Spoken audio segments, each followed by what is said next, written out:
नमस्कार मित्रांनो, या मालिकेच्या आजच्या सुपर डुपर भागामध्ये आपलं स्वागत आहे. आणि त्यामध्ये आता स्वानंदीच्या पत्रिकेमध्ये कसा बदल झाला हा प्रश्न जेव्हा स्वानंदीचे बाबा मंदाकिनीला विचारताच मंदाकिनीला मोठा धक्का बसलेला असतो. उडवाउडीची उत्तरं देत आता मंदाकिनी म्हणते की मी काय करू, त्याला त्या गुरुजींनीच पत्रिकेमध्ये काहीतरी घोळ घातला. तेव्हा आता स्वानंदीचे बाबा म्हणतात की अच्छा असं आहे का, मग तुला हे का नाही सांगता आलं तिथे. स्वानंदीचे बाबा म्हणतात की खोटं बोलू नको. प्रतीकच्या आई स्वतः म्हणाल्या की तू त्यांना मुलीचं वय 28 वर्ष असल्याचे स्वतः सांगितलं म्हणून. मंदाकिनी म्हणते की तुमचा त्या बाईवर विश्वास आहे का. अहो, एवढ्या वर्ष मी तुमच्याबरोबर संसार केला, माझ्यावरती विश्वास नाही आहे का तुमचा. स्वानंदीचे बाबा म्हणतात अगं विश्वासाचा प्रश्नच नाही आहे. मंदाकिनी म्हणते की जाऊ द्या ना, जे झालंय ते चांगलंच झालं ना. चांगलं झालं की नाही ग स्वानंदी, तूच सांग आता. तेवढ्यात आता रोहन म्हणतो की आई अगं काय चांगलं झालं, त्या सगळ्या लोकांसमोर ताईला वाटेल ते ऐकून घ्यावं लागलं, हे काय चांगलं झालं का. मंदाकिनी रोहनकडे बघते आणि म्हणते की तुम्ही ना एवढं सगळं होऊनही माझ्या मुलाचा संसार कसा चांगला व्हावा याकडे मी बघते, लक्ष देते. तुम्ही ना फक्त मलाच दोष देत राहा. मंदाकिनी म्हणते की झाली चूक माझ्याकडून. त्या पत्रिकावाल्याने घोळ घातला आणि चुकीची तारीख पत्रिकावरती लिहिली. या सगळ्याचा परिणाम तर चांगलाच झाला ना, असे मंदाकिनी सगळ्यांना सांगते. आता स्वानंदीजी कडे बघत मंदाकिनी म्हणते की आपल्या स्वानंदीला लाख पटीने चांगलं स्थळ मिळालंय. मंदाकिनी म्हणते की अहो, इतिहास हा जिंकलेल्या माणसांच्या नावाने लिहिला जातो, हरलेल्या माणसांच्या नावे नाही. मंदाकिनी म्हणते की माझं ऐका, देवाचीच इच्छा होती, नाही तर त्या समर राजवाडेने स्वानंदीशी या जन्मात तरी साखरपुडा केला असता का, सांगा बरं मला तुम्ही आता. असे मंदाकिनी आता सगळ्यांना बोलते. मंदाकिनी म्हणते की हे सगळं देवाने घडवून आणलंय आणि आपण फक्त निमित्त आहोत. मंदाकिनी म्हणते की हे सुद्धा अगोदरच नशिबात लिहून ठेवलं होतं की स्वानंदीची गाठ लग्नाची जी असेल ती समर राजवाडेंबरोबर असेल, तेव्हा आपण काही जरी केलं तरी ते होणारच होतं, असे मंदाकिनी सगळ्यांना सांगते. मंदाकिनी म्हणते की हे सगळं देवाने घडवून आणलं, मी काहीच केलं नाहीये, मी फक्त निमित्त आहे, निमित्त. सगळेजण आता मंदाकिनीकडे बघतात. बोट करत आता मंदाकिनी सगळ्यांना म्हणते की लग्नाच्या गाठी ना स्वर्गात बांधलेले असतात, हे विसरू नका तुम्ही. रोहन म्हणतो की अगं आई तुला कळत नाहीये का, सगळा गेस्ट समोर आपला अपमान झालाय. मंदाकिनी म्हणते की ते सगळं बाजूला ठेव रोहन. मंदाकिनी म्हणते की स्वानंदीच्या नशिबात गडगंज श्रीमंत असलेला नवरा हवा होता आणि तो तिला मिळाला, तेव्हा तिचं नशीब बदलणारे आपण कोण. आता मंदाकिनी म्हणते की मुलगी ना आपली चांगल्या घरात पडली याचा आनंद माना. तेव्हा स्वानंदीचे बाबा म्हणतात की एवढीच आपल्या घरात एक चांगली गोष्ट घडली. मंदाकिनी डोक्याला हात लावत म्हणते की मग त्याचा आनंद तरी घ्या आता. मंदाकिनी म्हणते की उगाच चिडचिड करू नका, ज्याचा शेवट गोड चांगला ना तेच सगळं चांगलं. आणि मंदाकिनी म्हणते की माझ्या सुस्मिताला सुद्धा असा गडगंज श्रीमंत नवरा मिळाला की मग फत्तेच झाली म्हणून समजा. चला जेवायला बघताय काय, असे म्हणत मंदाकिनी आता ताटं करायला निघून जाते. सगळेजण अवाक होऊन आता मंदाकिनीकडेच बघत राहतात. आणि इकडे आता आजी खूप खुश झालेली असते. देवाचे आभार मानत आजी म्हणते की माझ्या पिंट्याचं सुद्धा देवा तू आयुष्य मार्गी लावलंस आणि माझ्या पाठीमागे उभा राहिलास, असाच कायम तू माझ्या पाठीमागे उभा राहा. आणि इकडे आता तेवढ्यात आजू असे म्हणत आता पळतच आदिरा ही आजीसमोर येते आणि मी खूप हॅप्पी असल्याचे सांगून पटकन आजीला मिठी मारते. तर तेवढ्यात अंशुमन आणि मल्लिका तिथे येतात. मल्लिका म्हणते की तू एवढं सगळं करूनही तू हॅप्पी आहेस असं तुला वाटतंय का. तर आदिरा म्हणते की मी त्याविषयी बोलतच नाहीये. आदिरा म्हणते की आज माझी एंगेजमेंट झाल्यामुळे मी खूप रिअली हॅप्पी आहे, तुम्हाला कळतंय का. मल्लिका म्हणते की पण आमचं काय झालं याचा विचार केलाय का. अगं काय दिवस बघायला लावणार आहे काय माहिती तू. मल्लिका म्हणते की तू हे जे काही केलंस ते केवढ्याला पडलं असतं, जीव गेला असता तुला, तुझा कळलं का. आदिरा म्हणते की अगं मॉम, जीव गेला असता, गेला तर नाही ना. मल्लिका म्हणते त्यानंतर जे काही झालं ते तुझ्यामुळे झालं आदिरा. आजी मल्लिकाला म्हणते की आता गप्प ना, उगाच काय जे झालं त्यावरती उगाळत बसतेस तू काहीही गोष्टी. आता आजी म्हणते देवाच्याच मनात होतं पिंट्या आणि स्वानंदीचं लग्न जुळावं म्हणून. मल्लिका म्हणते काय, तर आजी म्हणते हो. आजी म्हणते की देवाने माझं ऐकलं आणि पिंट्या आता अगदी सुखाचा संसार करील. आणि इकडे आता स्वानंदी ही तिच्या बेडरूममध्ये असताना साखरपुड्यामध्ये जो प्रकार घडला ते सगळं आता स्वानंदीला आठवतं. आदिराने कसा चाकू घेऊन आज जर माझा साखरपुडा झाला नाही तर मी जेवू देईल अशी धमकी दिली आणि प्रतीकच्या आईने आपला हात धरून आपल्याला कसं साखरपुड्यातून बाहेर लोटलं आणि आपल्यावरती काय काय आरोप केले हे सगळं आता स्वानंदीला आठवतं. आणि समर आता तुझ्या भावाच्या स्वप्नासाठी आणि माझ्या बहिणीच्या स्वप्नासाठी आपल्याला हे प्रत्यक्षात उतरावं लागणार आहे असं का सांगितलं हे सगळं आता स्वानंदीला आठवते. ते सगळं आता डोळ्यासमोर येऊन स्वानंदी विचार करत म्हणते की खरंच आता देवा तूच मला यातून आधार दे. आणि इकडे आता समरही विचार करत बसलेला असतो. इतक्या वर्ष आपण लग्न केलं नाही आणि आता चक्क स्वानंदीसोबत आपण साखरपुडा केलाय याचं आता कुतूहल समरला देखील वाटत असते. आणि आता या स्वानंदी मॅडम बरोबर कसा संसार करायचा तेव्हा देवा तूच आता यातून मला वाचव असे समर विचार करतो. आणि इकडे आता अंशुमन आणि मलिका दोघेही बेडरूममध्ये येतात. मलिकाला जाम राग आलेला असतो.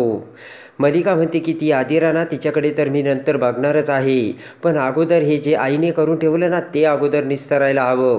अंशुमन म्हणतो की हे सगळं आपल्या त्या मूर्ख आदिरामुळे घडलंय मॉम. पुढे येत आता अंशुमन म्हणतो की आता तर मॉम एंगेजमेंट झाली आहे आता काय करणार आहेस तू. मलिका म्हणते की एंगेजमेंट झाली आहे फक्त लग्न तर नाही झालं आहे ना अंशुमन.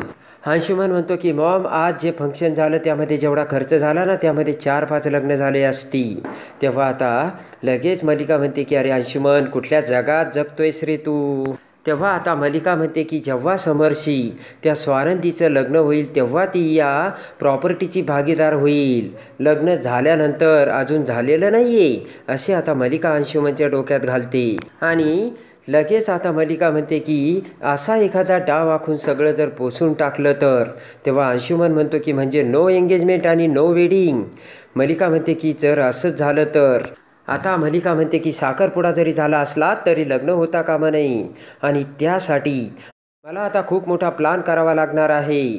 आणि इकडे आता आदिरा ही समरकडे येते. आता आदिरा फारच खुश झालेली असते. आदिरा म्हणते की पिंट्या दादा अरे फायनली माझं लग्न होतंय आणि तेही रोहनशी. मी आणि रोहन एकत्र राहणार आहोत. आणि लगेच आता आदिरा ही समरचे थँक्स करत आभार मानते. तेवढ्यात आता समर म्हणतो की पण आदिरा तू हे जे काही केलेस ना ते फार चुकीचं केलंयस. तर त्यासाठी आता आदिरा समरची पुन्हा एकदा माफी मागते.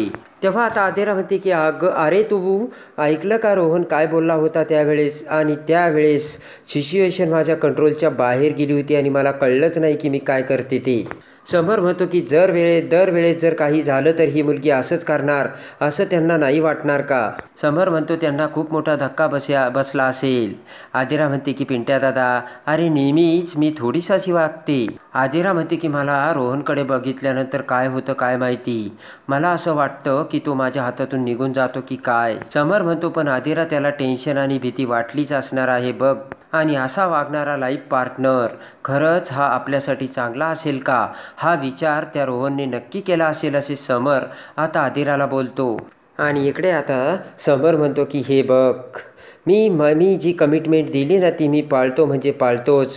तेव्हा आता आदिरा खुश होऊन आता समरला मिठी मारते. आणि इकडे आता समर म्हणतो की तेव्हा तू सुद्धा आता नीट वाग. तर आदिरा म्हणते की ओके. आणि इकडे आता स्वानंदी ही हॉलमध्ये एकटीच मोबाईल बघत बसलेली असताना आता रोहन स्वानंदीकडे येतो आणि स्वानंदीशी बोलू लागतो. स्वानंदीचं मात्र आता लक्षच नसतं.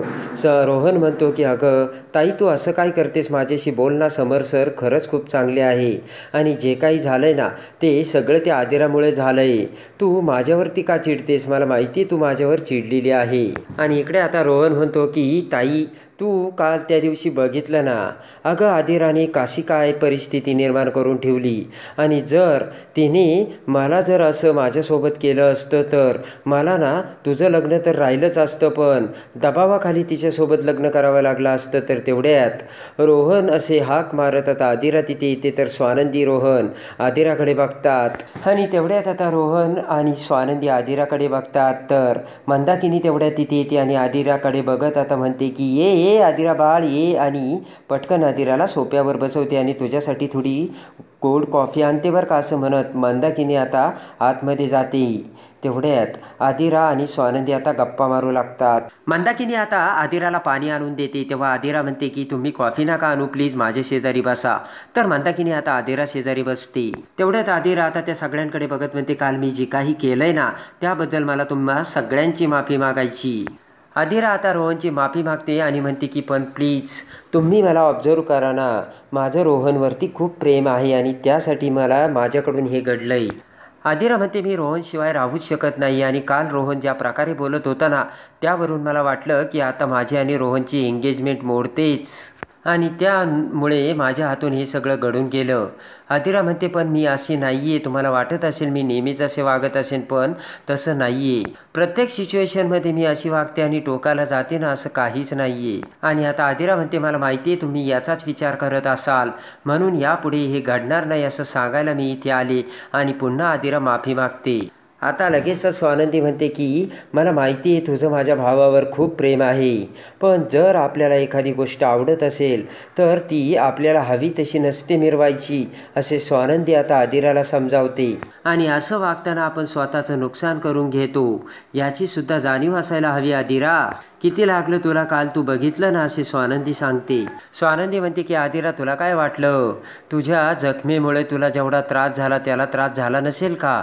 आपल्यामुळे आपल्या जवळची माणसे देखील दुखावली जातात याचं भान ठेवायला हवं, असे स्वानंदी आता आदिराला समजावते. स्वानंदी म्हणते की तू आता माझ्यापेक्षा लहान आहे आणि त्या नात्याने मी तुला समजावते आणि यापुढे मी तुझ्याकडे प्रॉमिस मागते आदिरा.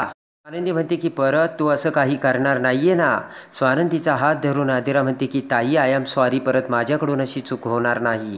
आता ते ऐकून मंदाकिनी हसतच म्हणते जे काही होतं ते चांगल्यासाठीच होतं. आता आदिरा म्हणते की ताई मी तुला एक सांगू का, पिंट्या दादा हा तुझ्यासाठी अगदी योग्य आहे आणि तुमची जोडी जगात एक नंबर आहे. आणि मला माहिती आहे, आय नो तुमच्यामध्ये जे कॉन्झर्वेशन झालं त्यावरून तुला पिंट्या दादा खूप खडूस वाटत असेल, बरोबर ना, पण खरंच पिंट्या दादा खूप चांगला असल्याचे आदिरा आता स्वानंदीला समजावते. आणि इकडे आता आदिरा म्हणते की पण आतून मनाने माझा पिंट्या दादा खूप सॉफ्ट आहे.